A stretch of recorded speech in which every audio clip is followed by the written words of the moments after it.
కృపను బట్టి నీకు వందనాలు దేవా. ఇక్కడ నేను కనబడకూడదు, నేను మాట్లాడకూడదు ప్రభా. నీ సిలువ చాటు నన్ను బలపరచండి.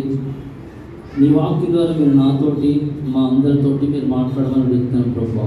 వాక్యమైన దేవా, మీరు మమ్మల్ని నీ వాక్యం ద్వారా సంధించమని, కృప చూపించమని సమస్తాన్ని చేతికి అప్పగించుకుంటూ యేసుక్రీస్తు వారి పరిశుద్ధ నామములో కోరుకుంటున్నాను మా తండ్రి.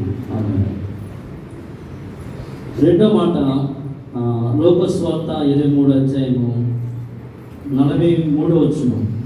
నేడు నీవు నాతో కూడా పరదేశంలో ఉందని నిశ్చయంగా నీతో చెప్పుచున్నాను. నేను యేసుక్రీస్తు ప్రభువారు శిలువ మరణానికి అప్పగించబడినప్పుడు ఆయన ఇరువైపులా, కుడివైపున ఎడవైపున ఇద్దరు దొంగలు శిలువ వేయబడ్డారు. భారతదేశంలో చిట్ట చివరి శిక్ష, చాలా ప్రాముఖ్యమైన శిక్ష ఏంటంటే ఉరి శిక్ష.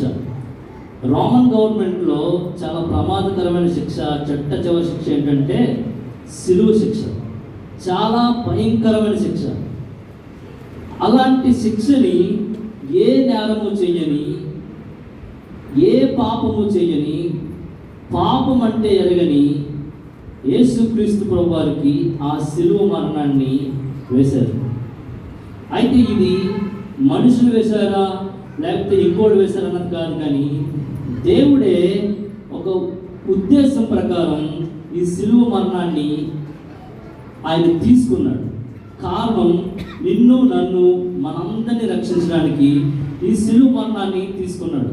అయితే ఇక్కడ మనం ఈ మాటలో మనం ధ్యానం చేయాల్సింది ఏంటంటే, దొంగ ఏ విధంగా యేసు ప్రభువు చెంతకు చేరాడు, ఏ విధంగా ఆయన హృదయంలోనికి ఆహ్వానించాడు అనేదే ఈ మాట అర్థం. ఈ మాటలో మనకి ఏం కనపడుతుంది అంటే ప్రాముఖ్యంగా రెండు విషయాలు కనబడుతున్నాయి.